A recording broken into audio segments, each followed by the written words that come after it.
Et bonjour à tous, nous voici de retour avec un nouveau podcast de Physimed. Physimed, c'est la start-up strasbourgeoise qui développe des dispositifs médicaux connectés pour les femmes. Aujourd'hui, c'est un podcast un peu spécial car je reçois les 4 cofondateurs de Physimed. Ils vont nous expliquer leur parcours, l'histoire et les moments marquants de la start-up. Et nous avons eu la chance d'être accueillis au Shadok, la fabrique du numérique à Strasbourg, pour tourner ce podcast. Alors encore merci à l'équipe pour l'accueil. Il ne me reste plus qu'à vous souhaiter une bonne écoute et à vous laisser avec Emeline, Julien, Alan et Paul.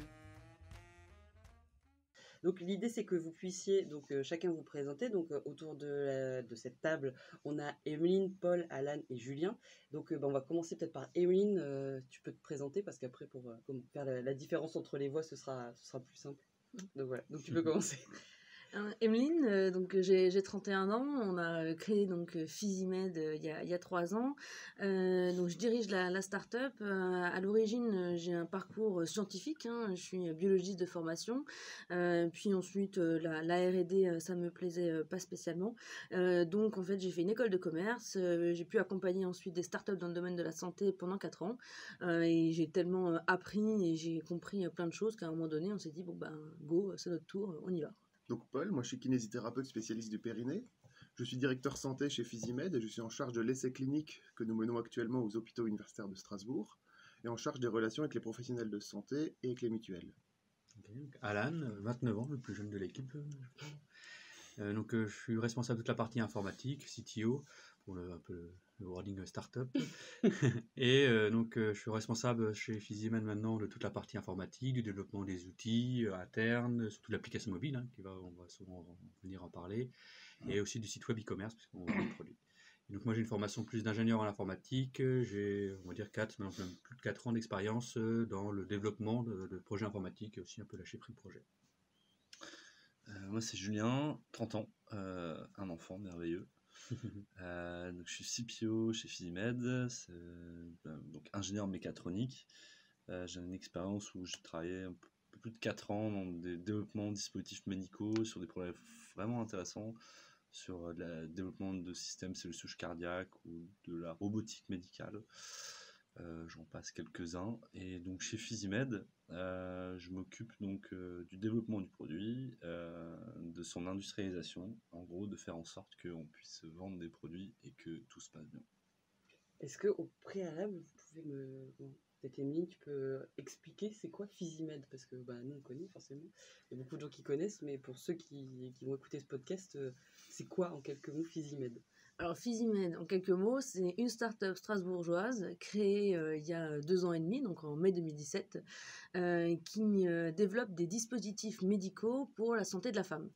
L'histoire, en fait, on n'avait pas du tout commencé cette problématique, on pourra en reparler, mais à l'heure actuelle, c'est 4 cofondateurs, maintenant une équipe de 10 personnes, un produit mis sur le marché depuis 1 an, qui évolue dans quasiment 10 pays en Europe maintenant, et donc une start-up en pleine croissance qui a passé de nombreux jalons depuis sa date de création et qui continue d'avancer.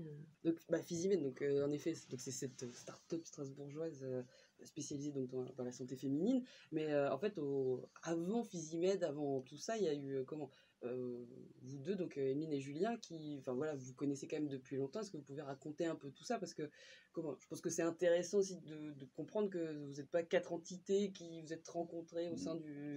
Voilà. Alors moi je peux raconter la première fois que j'ai rencontré. C'était pendant un stage à Merck Millipore. Moi je faisais mon stage de fin d'études. Merck Millipore, c'est... Donc Merck Millipore, c'est une entreprise internationale assez grosse, pharmaceutique. Ils ont une entité à Molsheim, ils développent plusieurs choses. Moi je travaillais dans le laboratoire mécatronique, on développait des outils pour que des machines automatisées pour que les gens dans les laboratoires puissent... En fait je sais pas trop ce qu'ils faisaient avec les machines, je sais juste comment fonctionnaient les machines, en gros c'était ça. Okay. Et du coup, Emeline, elle a été aussi stagiaire, pour l'expliquer, je ne sais plus exactement quelle c'était. Pareil, fin d'études. Et la première fois, je la vois parce qu'elle était devant la machine à café. Et en fait, elle n'arrivait pas à faire couler un café, quoi. Donc là, en fait, on s'est dit, il y a vraiment un petit problème, madame, on va peut-être venir vous aider. Donc ça fait combien de temps ça, c'était en 2012. 2012, ok. Et donc, du coup, les prémices de Physimed, ça se passe comment? Parce que donc vous vous rencontrez, maintenant tu sais te faire un café, c'est cool. Et comment on en arrive à créer une start-up et à lancer un peu ce projet? Parce qu'il vient de vous deux au début, cette envie de créer une start-up surtout. Alors c'est vrai qu'au début on parlait beaucoup, on se disait on a envie de faire quelque chose, mais on savait pas trop quoi. On est passé par des idées assez saugrenues au final, comme ça quand on se voyait, on discutait. Puis après moi je suis partie à Paris, donc on a mis un peu le projet en stand-by. Et puis quand je suis revenue en Alsace, là on s'est dit bon ok, qu'est-ce qu'on pourrait faire, qu'est-ce qui nous lie? Et c'est le monde du sport qui nous liait, parce que moi j'avais fait du basket à haut niveau, je jouais au rugby, Julien il jouait au hand, et on s'est dit on va faire un appareil connecté pour la rééducation du genou. Des gens qui s'étaient fait des ruptures de ligaments croisés pour qu'ils reviennent plus rapidement sur le terrain. Partie de ce constat, moi j'avais un background en effet donc santé, business. Julien il avait un background hardware, sauf que du coup il nous fallait des gens qui qui viennent du domaine de la santé, plutôt justement un kiné, et puis des gens qui viennent du soft, parce qu'un objet connecté, il y a quand même une partie soft. Et c'est là que du coup, on a rencontré Paul. Oui, exactement. Ça ne doit pas être facile de rencontrer un kiné comme ça. Donc en fait, il y avait un site de mise en relation des kinés entre eux, avec plusieurs Tinder du kiné, quoi. Un Tinder du kiné, mais professionnel. Tout à fait. Pour mettre les kinés entre eux, s'ils cherchent soit un poste, un remplacement, un assistanat ou un salariat. Et il y avait une rubrique autre. Et c'est une rubrique autre où on pouvait poster ce qu'on voulait. C'est par exemple le kiné qui vend des machines, ou un kiné qui quitte l'île de la Réunion, qui met sa voiture en vente. Enfin, il y avait vraiment de tout. Et c'est vrai que moi j'ai répondu à une petite annonce en fait sur ce autre. Où il cherchait, c'est improbable. Et il cherchait à rencontrer un kiné pour évoquer la possibilité de travailler sur le genou. Et de mon côté, ça correspondait peut-être à une envie de voir autre chose qu'un cabinet libéral où on est seul face à son patient. Peut-être découvrir le monde de l'entreprise, l'entrepreneuriat. Donc c'était le début, comme ça. Voilà, donc en fait, on a rencontré Paul suite à une petite annonce passée sur un site. On a rencontré plusieurs kinés, mais avec Paul, on a bien matché, on a bien accroché. Le fait que tu viennes aussi du monde du sport, le monde du rugby, on avait des valeurs en commun. Et c'est vrai que du coup, on s'est dit, pourquoi pas commencer une aventure. Voilà. Je me souviens, le bar, il s'appelait Mémé dans les orties. Rendez-vous à Mémé dans les orties pour parler du genou. Voilà. Comme quoi, c'est improbable. C'était à côté de Seignan, en plus. Ouais, ça n'existe plus maintenant, mais... Ouais. Et donc vous rencontrez, et là, comment vous partez donc, sur votre premier hackathon, du coup? Là, on se dit, on a quelqu'un qui fait du hardware, on a un kiné, on a quelqu'un qui peut diriger un projet. Bon, il nous faut maintenant la partie soft. Et du coup, on avait la chance à Strasbourg, on a un des plus gros événements en fait dédiés à la santé et à l'innovation en santé qui s'appelle Hacking Health Camp, qui a lieu tous les ans au mois de mars.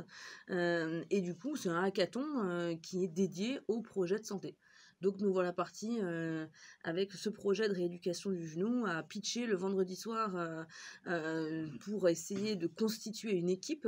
Donc en fait, vous arrivez tous les trois, vous mettez dans un coin d'une salle, et là vous... En fait, le vendredi soir, il y avait à peu près 50 à 60 équipes. Et chaque équipe a 1 minute pour pitcher son projet. Et en gros, le vendre pour que des devs, des gars viennent développer ton projet pendant tout le week-end. En face, il n'y a pas que des devs, il y a aussi des designers, il y a plein de designers, des experts dans plein de domaines. C'était un dev dont vous aviez... Nous, on voulait effectivement des devs, mais pas que, tu vois, on n'était pas fermés. Il nous fallait des graphistes, il nous fallait faire un site web, vraiment une équipe complète, quoi. En fait, pour expliquer ce que c'est qu'un hackathon, c'est mettre en relation une personne qui a une idée ou un projet face à d'autres personnes qui ont des bouts de solutions ou qui ont des idées pour répondre. En fait, on met en relation ces gens qui ont une idée et les gens qui ont éventuellement une solution. On les met ensemble pendant une durée finie. Nous, c'était 48 heures. 48 heures non-stop. On bosse. Et à la fin des 48 heures, il faut essayer d'avoir un prototype fini qui réponde à l'idée initiale. Donc nous, c'était génial, 48 heures non-stop.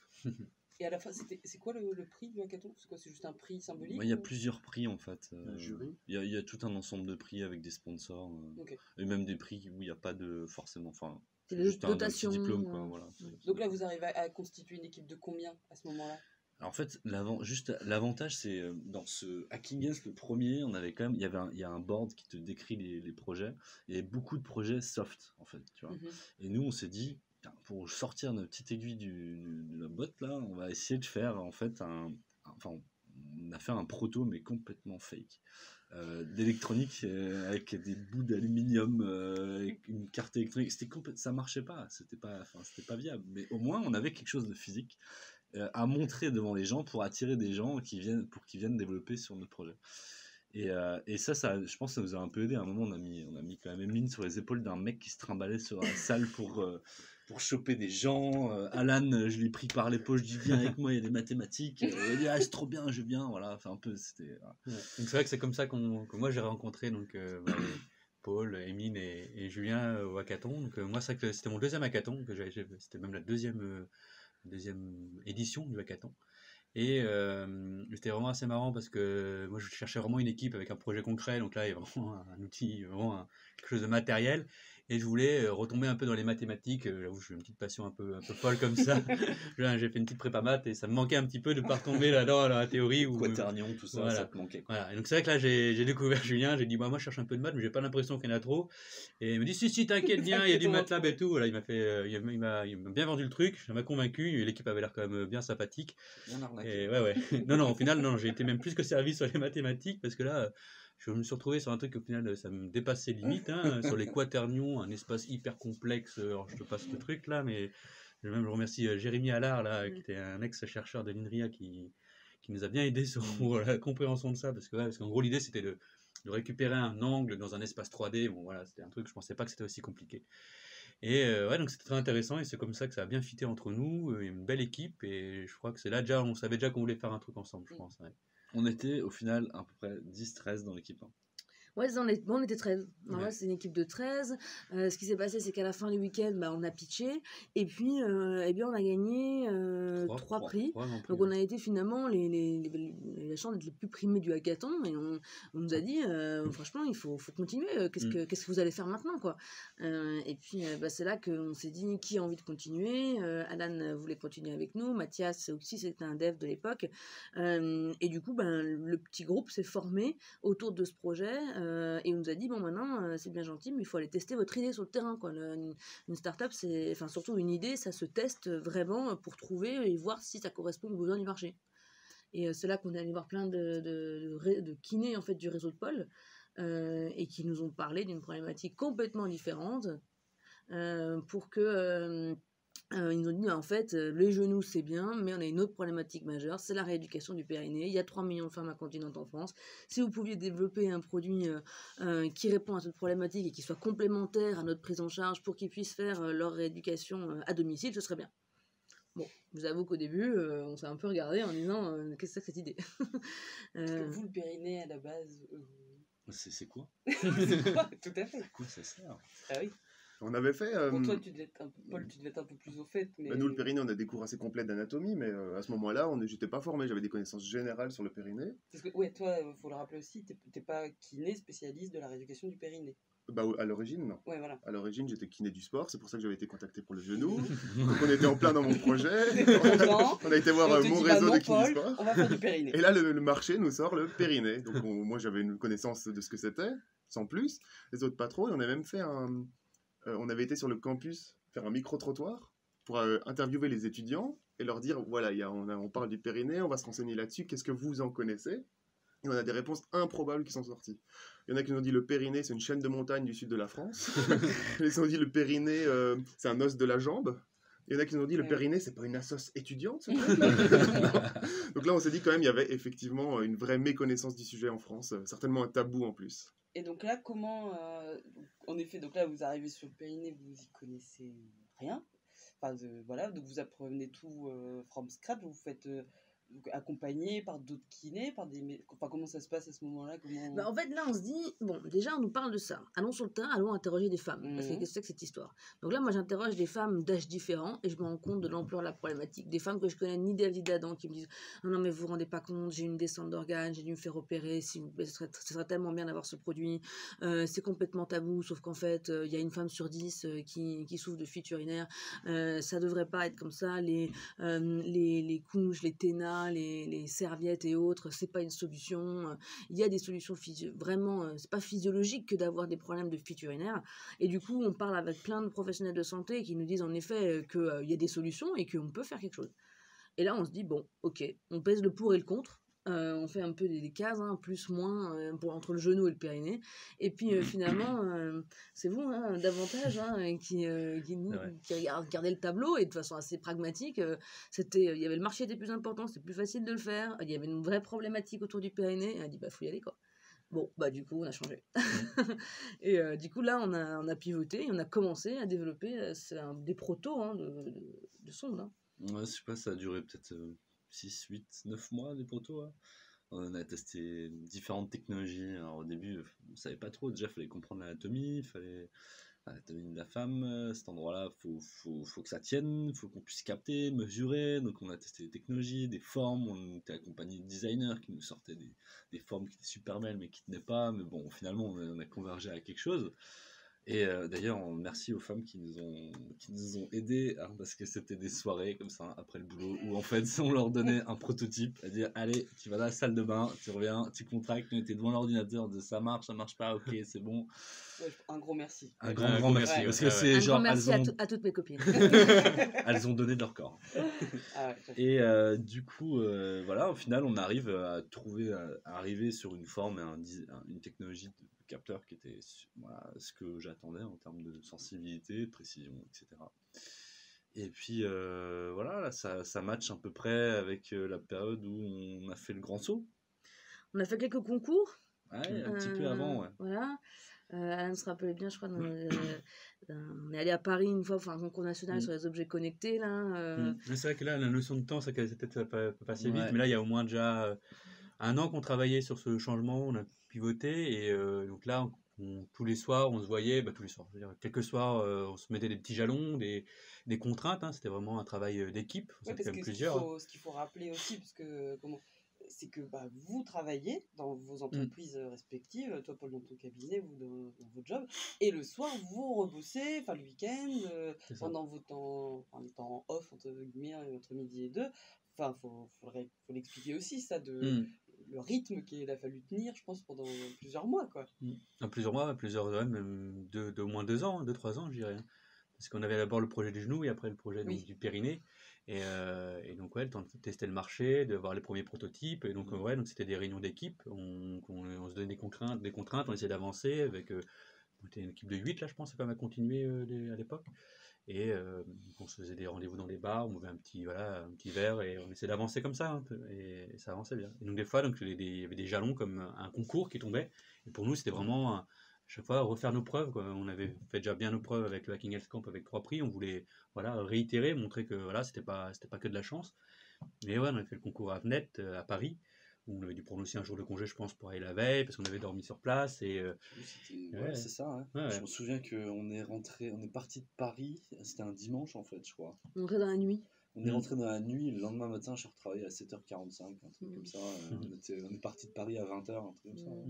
Voilà. Ouais, ça demande de jongler entre 2 agendas, entre le job que tout le monde a, et le soir, les jours de congé, les week-ends, se former, se renseigner sur le sujet, chercher les meilleurs capteurs. C'est vraiment sur les temps libres. C'est en plus du boulot, c'est le soir. Du coup, le bureau, c'est chez vous. Chez nous, ouais. Donc, Alors moi, j'avais mes murs qui étaient remplis de post-it parce qu'on développait l'application à l'époque chez moi. J'ai encore d'ailleurs un post-it sur mon faut mur. garder, Il est là, il reste, c'est un souvenir.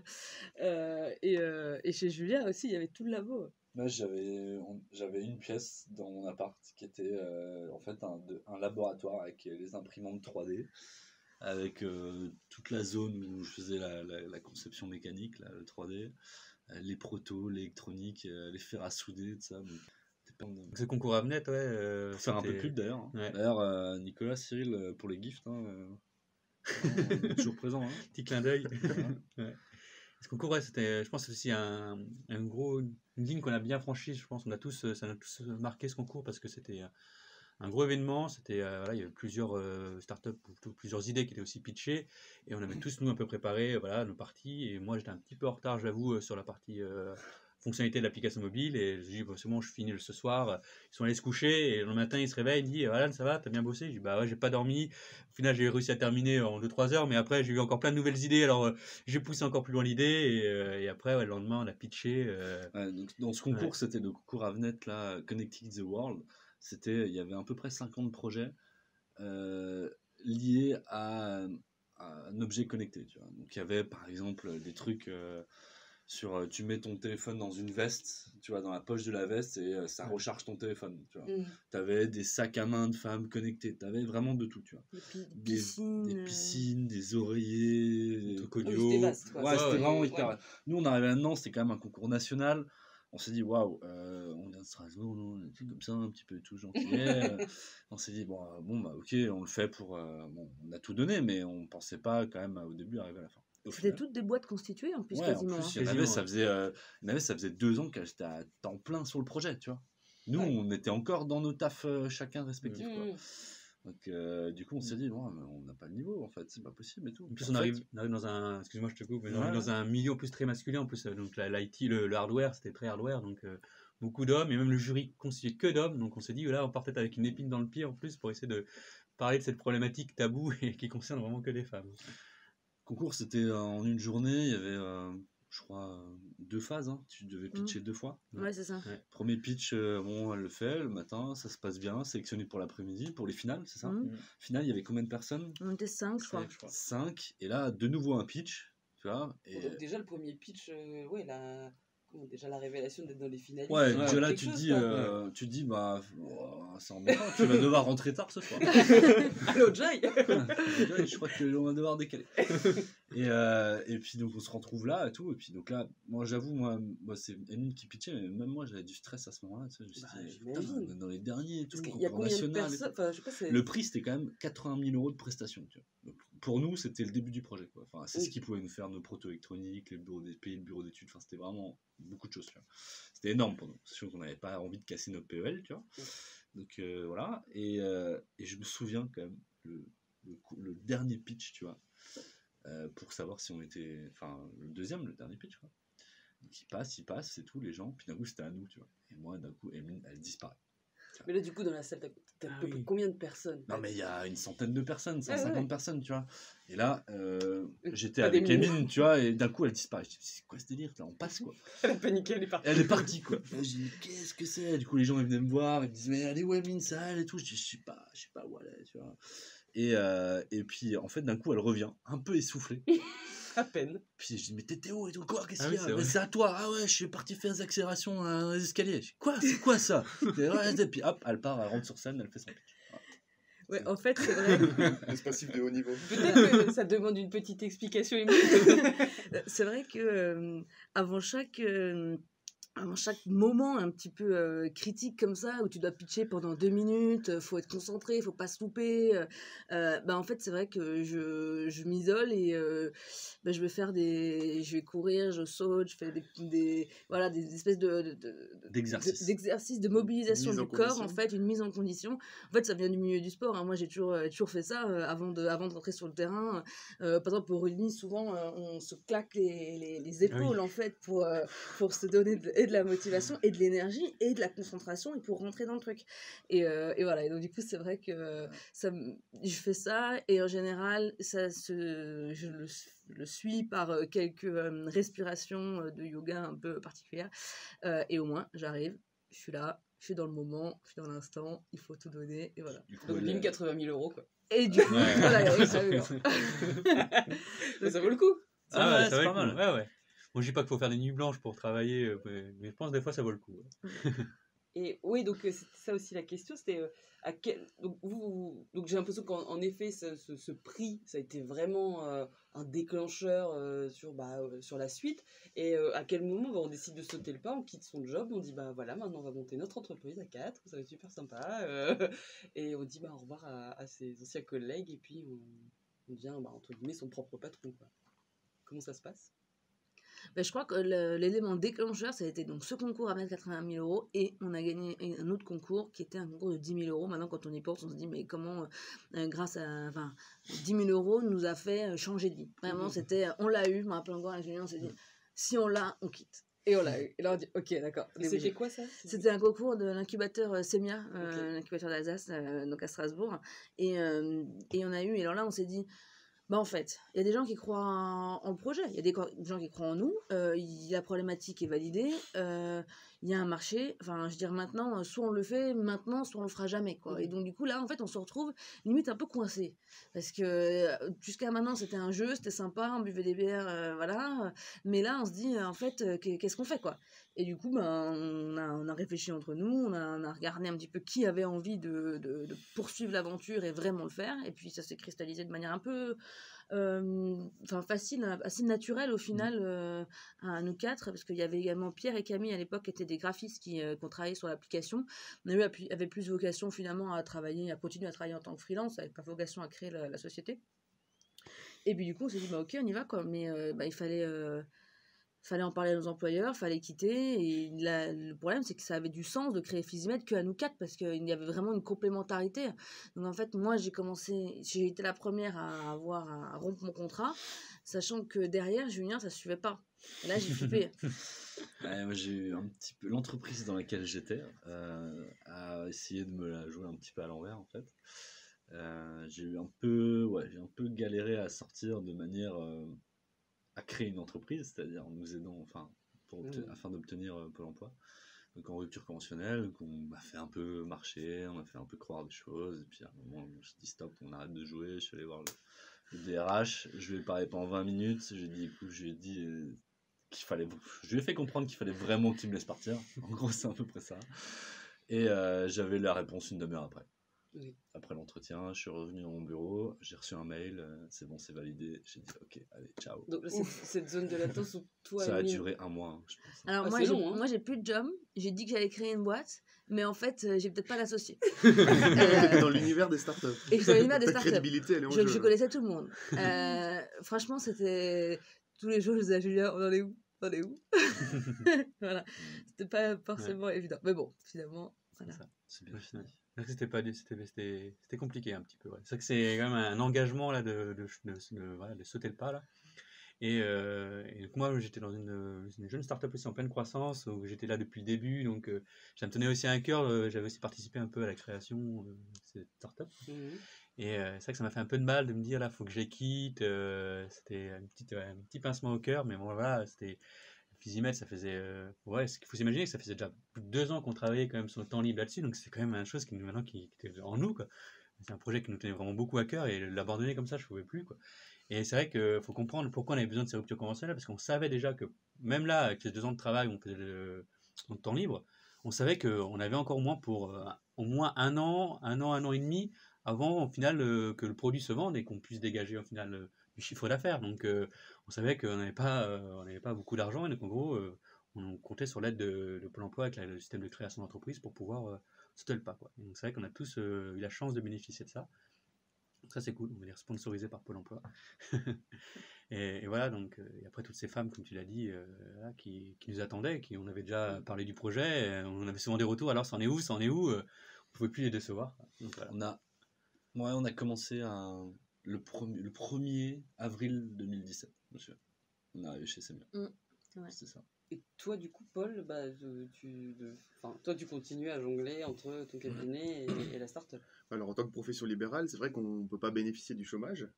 Donc, le fonctionnement a été un peu différent. La contrepartie, c'est que je pouvais aménager mon emploi du temps. Ouais. Donc, j'ai un temps partiel, un temps partagé entre mon cabinet qui continue à tourner, à travailler, et l'activité au sein de Physimed. Donc, moi, j'avais un exercice partagé à ce moment-là. Et donc, c'est comment les débuts d'une start-up? Donc, vous êtes incubé, vous allez où? Vous avez des locaux? Ou comment ça se passe au début? Comme dit, on rentre dans les locaux finalement à Semia.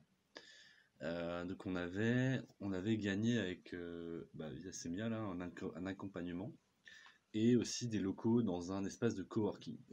Donc le 1er avril 2017, on rentre dans un bureau de 40 mètres carrés avec 4 autres entreprises. Donc en gros, ça veut dire que 40 mètres carrés divisé par 4, ça veut dire que tu as un petit bureau, tu vois, ça fait un carré de 2 mètres par 2 mètres, et tu te mets à 6 autour, enfin 4, et puis après voilà, toute l'équipe. Et puis ça peut être compliqué parce que les gens autour de toi, tu vois, ils sont dans la même salle que toi, ils discutent, ils font pas forcément attention. C'était comment dire, c'était spécial. On avait des voisins spéciaux. On avait des voisins un peu spéciaux qui parlaient fort, et surtout sur des sujets où ça nous intéressait pas vraiment, on va dire. Ne me regardez pas. Voilà. Et au début c'était donc ça. Ensuite on a été accompagné par Semia, on a grandi, et on est au bout de 9 ou 10 mois, je crois qu'on est allé dans un bureau de 12 mètres carrés à nous. Non, c'était 20 mètres carrés. Ouais, 20 mètres carrés. Et là, on a pu du coup enfin déménager le labo de chez Julien. Donc tout le labo, on l'a mis dans 2 mètres carrés, quoi. On avait partout, sous les tables, tout ça débordait, enfin bref. J'étais tout au fond de la pièce, et puis devant, il y avait Alan, il y avait Emeline, et puis on avait une stagiaire à l'époque aussi. Chris aussi, stagiaire. Parce que le labo, il faut dire que c'est bruyant. Ouais, on a les imprimantes 3D qui tournent, tu vois, donc en gros, t'as Mine qui fait un call pour du business développement, puis derrière t'as l'imprimante qui fait avec les odeurs et tout, je te passe tout. Donc voilà, on s'est dit, en fait, ça va déjà être trop petit. Voilà. Donc après, on a aussi assez rapidement trouvé, on est repassé à 40 mètres carrés, et puis... Avec un labo à part, ouais. Voilà, ça a correspondu quand même à des étapes en fait un peu clés dans le développement. Donc 1er avril, comme tu l'as dit, on a créé. Ensuite, très rapidement, nous, on a dû se mettre en quête de fonds, parce qu'avec un produit hardware, il faut pouvoir le financer. Et, industrialiser un produit médical, ça se fait pas tout seul. Et donc du coup, moi, je connaissais déjà pas mal les rouages en fait des levées de fonds. Donc je suis allée voir des groupes de business angels, je suis allée voir des fonds d'investissement, etc. Donc là, on a commencé. On nous disait, bon, bah ok, ça a l'air d'être un marché, mais prouvez-le nous, parce que finalement, c'est un sujet tabou, est-ce que les femmes achètent vraiment, etc. Donc là, on a fait une campagne Kickstarter au mois d'octobre 2017, qui a permis vraiment de démontrer qu'il y avait un marché, démontrer aux investisseurs qu'il y avait un intérêt à nous suivre. Donc là, ça a été c'était assez sympa finalement le lancement de la campagne Kickstarter.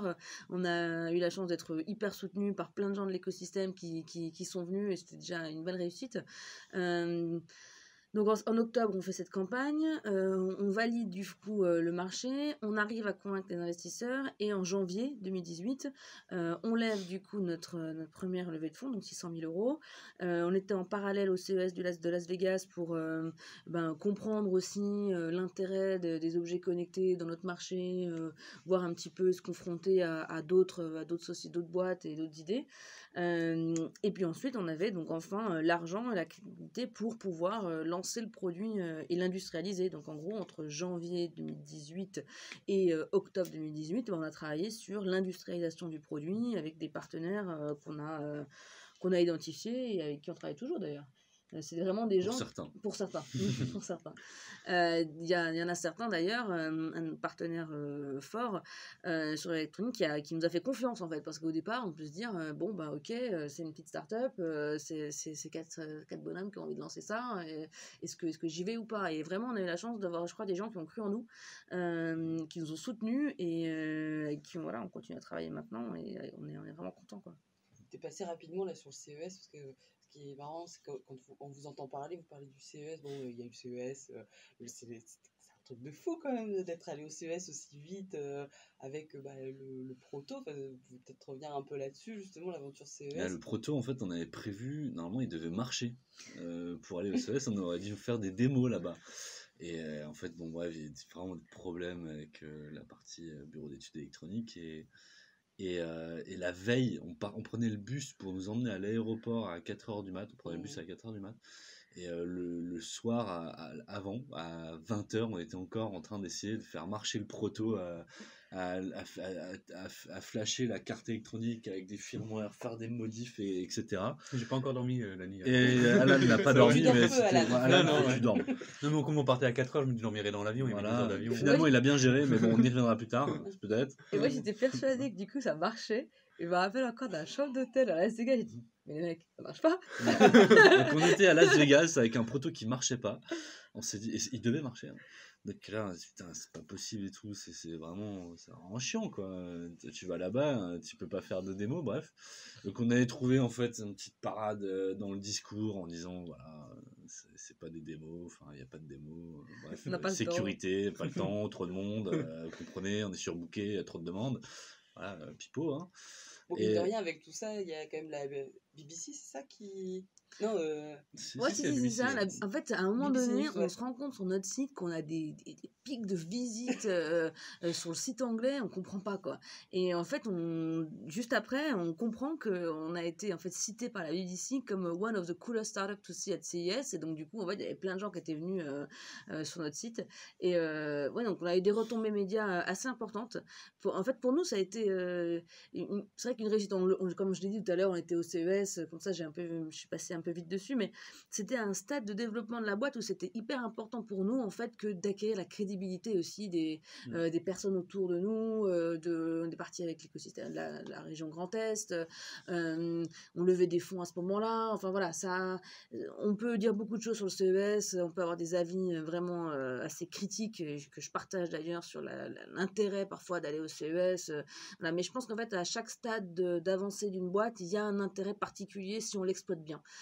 Et nous, c'était vraiment c'était une réussite parce que justement, on a pu émerger. Mais je me rappelle que finalement, on a dû décider d'aller au CES au mois d'octobre ou septembre. Ça faisait 5 mois que la boîte, elle existait. Et je me suis dit, bon, il faut se décider maintenant, qu'est-ce qu'on fait? Je dis, allez, ok, go, on y va. C'est parti. Et puis, bon, on s'est mis dans l'idée d'y aller. Mais c'est vrai que ça a été assez rapide, cette histoire. Et pour nous, c'était finalement une belle réussite que d'y aller. Hein. Bonne expérience. C'est une expérience internationale qui a donné une vraie vision, visibilité nationale en fait. En plus, ouais. Voilà, C'est ce c'est que tu ça. disais. Et puis on a pu quand même rencontrer des personnes aux US qu'on avait déjà identifiées avant, avec qui on continue maintenant encore à travailler. Et d'ailleurs, on travaille avec eux. J'ai encore un call avec eux ce soir sur justement le futur développement aux US. Donc ça a permis quand même de rencontrer des gens, faire des premiers contacts et pouvoir quand même envisager la suite sur le long terme, quoi, quand même. Et donc là, par rapport donc, à l'historique de Physimed, on est... donc il y a le CES, et puis ensuite il y a la première levée de fonds qui arrive.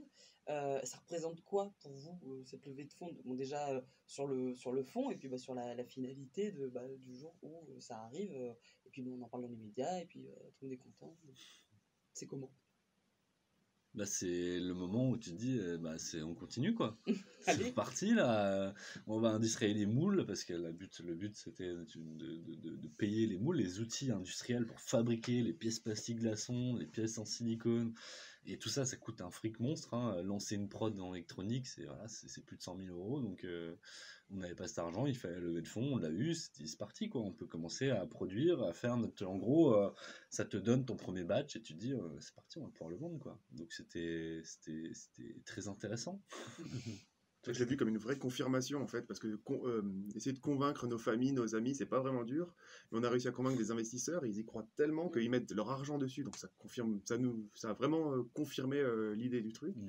Et du coup, c'était un double avantage. On a cette confirmation de l'idée et en plus l'argent qui est indispensable pour faire tourner une société. Ouais, c'est vrai que c'était vraiment je pense, un moment très, très fort d'avoir vécu ça, de le découvrir, parce que c'est vrai qu'une levée de fonds, c'est vrai que c'est pas tout le monde n'y arrive pas, donc déjà on a eu de la chance de passer ce cap et de le vivre au quotidien, voir ce que ça représente vraiment en démarche et tout. Et on comprend aussi beaucoup mieux aussi comment ça se finance l'entreprise, le monde un peu des startups là-dessus, et c'était vraiment très intéressant. Et après bien sûr ça apporte après un petit moment de stress parce que on sait que maintenant qu'on a convaincu des gens, ça c'est vraiment super. On voit maintenant où on doit aller, parce que maintenant il nous manquait juste l'argent, mais après maintenant ça dépend que de nous maintenant pour sortir le produit. L'argent n'est plus un problème. Et voilà, et donc tous ces gens qui ont cru en nous, on dépense maintenant pas que notre argent, mais aussi le leur, et il faut qu'on leur montre maintenant qu'ils ont eu raison de croire en nous. Quoi. C'était bien. Donc une fois que vous avez passé la phase d'industrialisation, là, il y a, à partir de ce moment-là, au courant de 2018, il y a l'équipe qui va s'étoffer aussi. Vous avez commencé à recruter des gens dedans. Toi, Marie. Exactement. Bonjour, Marie. Merci encore à vous. Donc maintenant, il y a plusieurs salariés. C'est quoi votre regard par rapport à tout ça? Bon, écoute, je sais pas si on peut tout dire devant toi. Ouais. Non, mais je vais fermer les oreilles. Bouche les oreilles, ouais. J'écouterai plus tard. Moi, je trouve que c'est une étape Super. Franchement, moi, le fait de pouvoir élargir l'équipe pour accélérer la boîte avec des compétences complémentaires, parce qu'on était incapable de faire de la com, du market, il fallait pourtant vendre un produit, on ne savait pas comment faire. Et du coup, là, d'avoir des gens qui partagent nos valeurs, on est plutôt voilà, des gens engagés, impliqués, comme d'ailleurs nombreux créateurs de start-up, mais d'avoir voilà, pu être rejoint par des gens qui partageaient ça et qui au quotidien peuvent s'exprimer aussi dans la startup. Je trouve ça cool que Physimed puisse permettre aussi à des gens de pouvoir s'exprimer, exister entre guillemets, enfin d'une certaine manière. De toute façon, c'est primordial. Hein. Voilà. Si tu veux avancer, il te faut une équipe, donc il nous fallait des gens, et puis en plus, on a trouvé des gens super, donc c'est cool. Continuons comme ça. Voilà. Nous, les fondateurs, on est issus du milieu du sport, donc le mot équipe, c'est vraiment une équipe, c'est une équipe soudée, et les individualités font pas autant qu'une équipe, il y a une vraie émulation. Donc c'est vrai que le mot est bien trouvé, ouais. Non, c'est vrai que comment on l'a vécu, c'est nous, au début, on était une équipe déjà très soudée, hein, on était déjà très complémentaires et tout. On a vu déjà la force que ça représentait et on faisait tout, on était multicasquettes quand on lance une startup comme celle-ci. Et au bout d'un moment, on voit bien que là, on est peut-être un peu dépassé, on n'a plus le temps de faire le travail aussi bien sur des domaines où on n'est pas vraiment spécialisé. Donc là, on se dit, on essaie de prioriser, on commence par embaucher cette personne-là. Et c'est vrai qu'une embauche, en plus, pour une jeune startup, c'est toujours un risque. Donc on essaie toujours de trouver la bonne personne qui match, qui a le bon tempérament, qui va être autonome. Parce que souvent, dans une startup, on veut des gens autonomes qui vont aussi nous apprendre plein de choses. Donc ça, c'était une chose, ça, c'était très intéressant aussi de pouvoir lancer ça. Et après aussi créer une boîte, je pense, c'est pas que créer le produit, c'est aussi créer au final l'équipe, une vie d'entreprise. Et ça aussi, c'est une chose qu'on a dû apprendre et qu'on continue encore à s'améliorer. Et là, on n'est pas voilà. Ça s'améliore tous les jours. Ouais.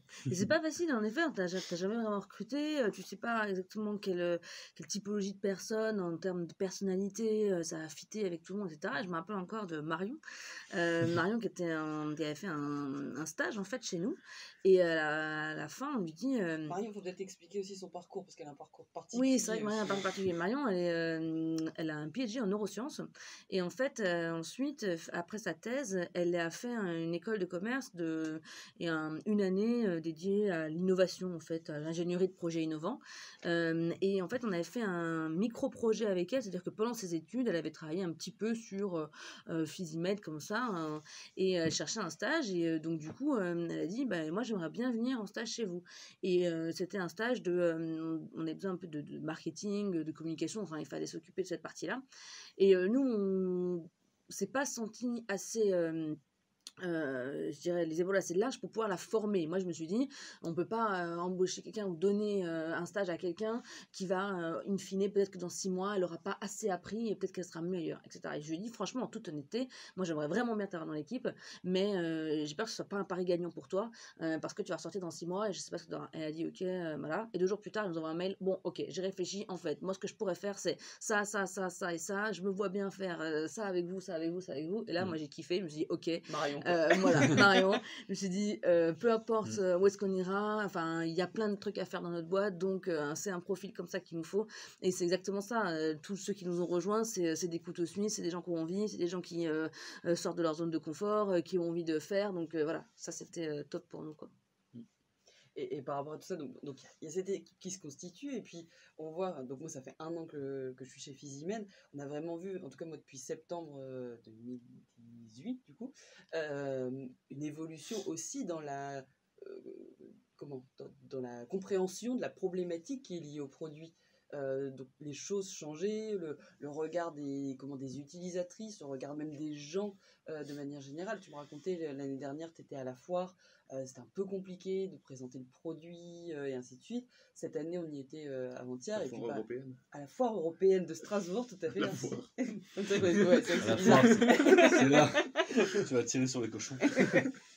Non, la foire européenne de Strasbourg. Et c'est vrai que là, cette année, on avait un public presque acquis, qui connaissait le produit, au moins qui était curieux, ou qui était conscient, en effet, que oui, c'était un problème comme un autre, et que ça se soignait, que ça se réglait. Et voilà, c'est vrai que depuis 1 an, en tout cas, il y a eu une vraie évolution par rapport au problème qui est lié à la sonde.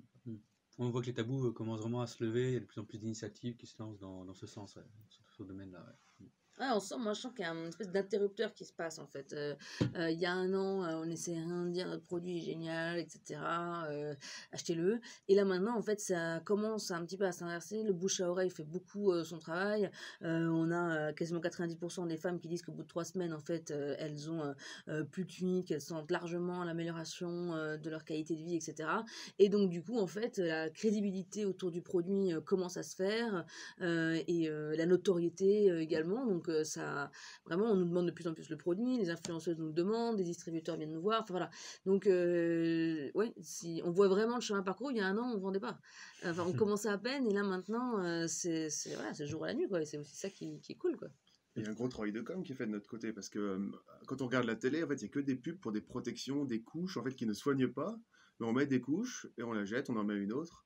Alors qu'il faut bien que les femmes prennent conscience que c'est un vrai problème de santé, mais il y a des solutions qui existent, des solutions qui soignent. Mais seulement, il faut que ces femmes prennent conscience que leur problème a un nom, qu'on peut poser un diagnostic et qu'il y a des vraies solutions qui existent.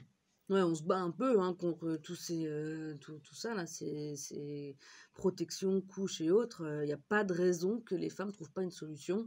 On a vraiment envie de voilà, lever ce tabou, en parler pour qu'elles puissent trouver le dispositif qui leur convient. Et si c'est émis, c'est encore mieux. Et donc, bah, voilà, maintenant, donc, il y a cette problématique, enfin, ce tabou qui est en train de plus en être un. Il y a donc la sonde qui fonctionne bien, voilà, qui a de bons retours. Et donc là, vous êtes reparti dans une nouvelle levée de fonds, donc une deuxième donc, du coup, en moins de 2 ans. Qu'est-ce qu'elle représente, qu'est-ce qu'elle va permettre et pourquoi en avoir fait une nouvelle au final, comment ça se passe tout ça? Bah, en fait, la première, elle a permis vraiment de montrer qu'on était capable de sortir un produit et capable d'amorcer la pompe et commencer à le vendre. Et là, on arrive à un stade, 18 mois plus tard, en fait, on relève, en fait, là, on fait un tour d'1,5 million pour pouvoir accélérer, en fait, cette croissance. C'est vrai que il y a plusieurs startups, ce schéma en fait se retrouve hein, dans plusieurs types de startups, notamment dans la partie hardware quand il faut justement continuer aussi à financer un produit. Moi je sais que du coup on a levé en janvier, en septembre j'étais de nouveau en quête à commencer mon roadshow comme on dit auprès des différents fonds et puis là on finit le closing là maintenant. Ça a mis 12 mois mais c'est le temps à peu près classique pour pouvoir y arriver. Et ça nous permet vraiment de pouvoir accélérer, agrandir l'équipe, développer la société, qu'elle croît, et puis voir aussi un petit peu nos voisins, puisque là maintenant on n'est quand même plus que sur la France, hein, on vend comme dans 9 pays, comme je disais, donc pouvoir continuer à développer cette croissance. Ouais, En fait, les levées de fonds, je voulais juste faire un aparté là-dessus parce que je trouve qu'on parle beaucoup des levées de fonds. Parfois, les startups sont jugées aux fonds qu'ils lèvent. Un tel a levé 25 000 euros, 25 millions d'euros, 40 millions, etc. Et en fait, moi, je suis plutôt admirative envers les startups qui ne lèvent pas de fonds. Parce que celles qui arrivent à s'autofinancer, à générer du CA rapidement pour pouvoir croître, etc.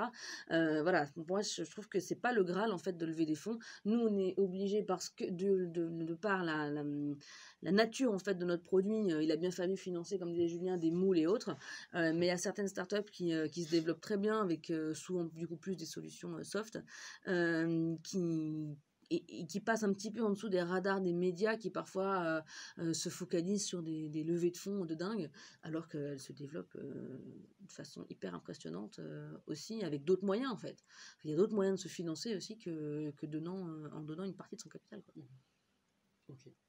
Écoutez, merci. Je pense qu'on a fait à peu près le tour de toute l'histoire de Physimed depuis ses débuts, depuis votre rencontre jusqu'à maintenant. Et je pense que c'était important aussi que vous puissiez tous les quatre prendre la parole parce que je pense que tout le monde, enfin, en tout cas quand je parle de Physimed ou quand j'en entends parler, c'est vrai que peu de personnes savent que voilà, vous êtes quatre derrière tout ça. Et je voulais terminer en vous demandant si vous pouvez chacun résumer Physimed en 3 mots et pourquoi. Alors soit vous me donnez 3 mots et c'est tout, je me débrouillerai avec ça, ou soit vous explicitez un petit peu et puis c'est bien aussi. Ouais, bah là moi je peux commencer si tu veux. Je vais pas trop le choix. Voilà. Vas-y, Ça va être comme ça en fait. Exactement. Et moi je vais parler pour la partie hardware technique en fait. Déjà, le premier mot on va dire c'est technique. Notre produit, mine de rien, il paraît peut-être pas comme ça, mais il est plutôt technique. C'est vraiment intéressant de travail dessus. C'est un produit de qualité, on l'a voulu de qualité, on a fait en sorte, on a des exigences qualité qui sont vraiment poussées. D'ailleurs, maintenant, des gens nous le disent, que c'est vraiment un aspect qualitatif. Et puis c'est efficace parce que les gens en plus viennent et nous disent merci, et en plus même les maris nous disent merci, ça faut pas l'oublier, hein. Merci d'avoir créé ce petit produit, voilà, donc c'est cool. C'est vrai qu'il y a quelque chose sur lequel on n'est pas revenu, c'est que tu le dis souvent, Julien, c'est vous auriez pu produire en Chine, vous y avez pensé, et le pourquoi vous n'y êtes pas allé. Ça, je pense que c'est important aussi d'en On reparler. pourrait en parler même pendant des heures de ce sujet. Bon, rapidement alors. Mais ouais, en gros, la Chine, ça peut être bien, et on peut faire des bons produits, mais il faut vendre, faut en fabriquer 10 000 par mois. Voilà. Avant ça, c'est vraiment bête d'aller là-bas. Il y a beaucoup trop de risques, il y a beaucoup trop de temps et beaucoup trop d'argent à dépenser pour avoir potentiellement des problèmes. Donc nous, on n'a pas fait ce pari-là. Avec Kevin, on a bien fait des tableaux et tout, on a bien tout calculé. Et en fait, ça coûte, en termes de temps et de risque, c'est beaucoup moins risqué d'être en France. Et puis, il y a quand même, en travaillant dans le détail avec vraiment des sous-traitants, en allant les chercher, en travaillant directement avec eux, etc., on peut faire des produits qui sont commercialisables et viables. Alan, vas-y. Ouais, 3 mots. Le premier mot, je dirais quand même, c'est humain, parce que vraiment, on a une équipe vraiment qui est très soudée, qui s'élève, on va dire, à chaque fois de jour en jour. Et je pense que la plus belle des récompenses qu'on a à chaque fois, tous les jours, hein, je pense qu'on est tous d'accord là-dessus, c'est les retours de nos clientes, quoi. Toutes les semaines, on a à chaque fois, on se les partage. Tous les jours. C'est notre carburant, je pense. Incroyable. Ouais, c'est ouf. Donc ça, je pense, c'est mon premier mot. Le deuxième mot, c'est unique, hein. Chaque création d'entreprise est vraiment unique. C'est à partager aussi, je pense. J'ai vraiment beaucoup d'admiration souvent sur les gens qui créent une boîte tout seul. C'est vrai que c'est pas dur de trouver des associés, mais quand on les a, souvent, franchement, je conseille.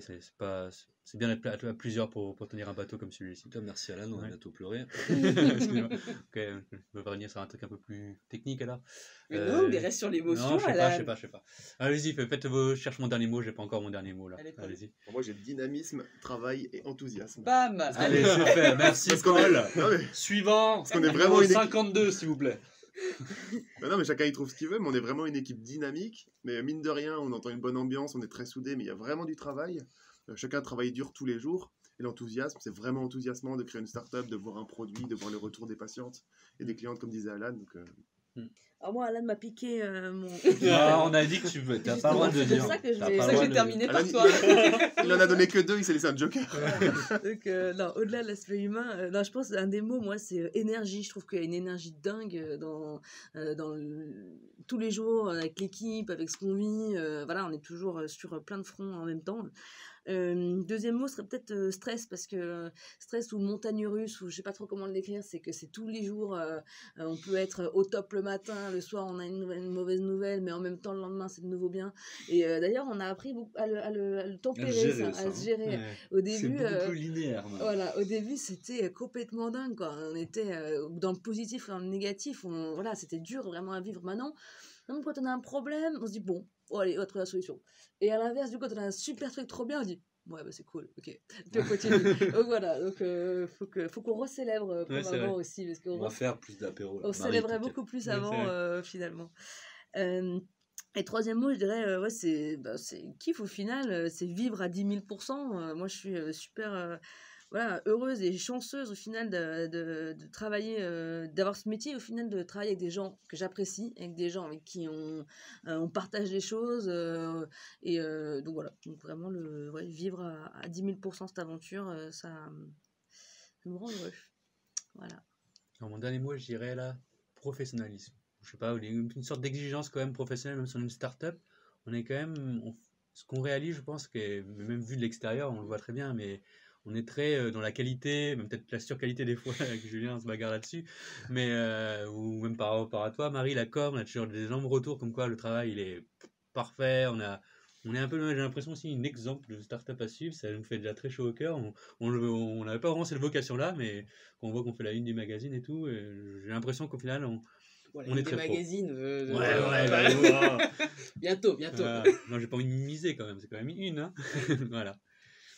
J'ai envie de dire, et toi, Marie, tes 3 mots? Ah, tu te reprends un peu. Et Ah, ben, ouh, ouh, ça, c'est voilà, Challenge. on va le couper au montage. Oui, bah l'équipe, clairement. Comment il y a ce côté soudé, parce que j'ai un peu d'historique dans les startups, et c'est vrai que ce que j'ai souvent dit, c'est que j'ai souvent observé la solitude du CEO. Et là, c'est pour ça que je vous ai un peu poussé à faire ce podcast, parce que c'était important de vous voir tous les quatre, et je pense que ça permet aussi de mieux comprendre pourquoi ça fonctionne bien comme ça. Et puis, le dernier mot, je vais le laisser à Paul sur peut-être l'essai clinique. Merci pour De l'introduction. rien, c'était une transition qui valait.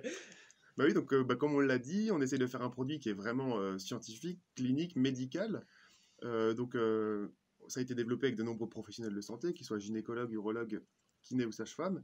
Et une des étapes, c'est vraiment de faire un essai clinique pour prouver la pertinence du produit, avoir de la littérature et vraiment convaincre de l'efficacité les professionnels. Donc on a un essai clinique qui a commencé aux hôpitaux universitaires de Strasbourg en septembre. Et on va suivre nos patientes, on va leur donner une sonde EMI, et on va les suivre pendant 3 mois. Et on va essentiellement regarder l'amélioration de leur qualité de vie et la diminution, voire l'arrêt de leurs symptômes urinaires, de leur fuite urinaire. Donc on aura bientôt des résultats de l'essai clinique à partager, et ce qui assoira vraiment la pertinence de notre produit. On fait un petit espace aussi publicitaire peut-être, non? Parce que là on cherche encore quelques femmes pour l'essai clinique. Ah bah oui. Ah bah, si vous avez en effet des problèmes d'incontinence urinaire, des fuites, que vous avez accouché depuis plus de 6 mois et que vous voulez du coup tester la sonde, C'est ça, vous vous pouvez partez avec contacter. la sonde en plus. Eh ben, écoutez, c'est parfait. Comme ça, moi, ça me permet de conclure là-dessus. Comme ça, on pourra se retrouver à la fin de l'essai clinique pour justement en faire un nouveau podcast. Avec Et puis, plaisir. d'ici là, il y aura d'autres choses, d'autres nouvelles, voilà, donc on a tenu 1 heure tout pile, bravo à tous. Voilà, donc je vais éteindre ce podcast. Merci Marie. En tout cas. Merci. De rien. Merci d'avoir écouté ce podcast jusqu'au bout. J'espère que vous avez pris autant de plaisir à l'écouter que nous à le réaliser. N'hésitez pas à écouter les autres podcasts de PhysiMed et à nous faire part de vos retours si vous en avez. Je vous dis à très bientôt. Au revoir.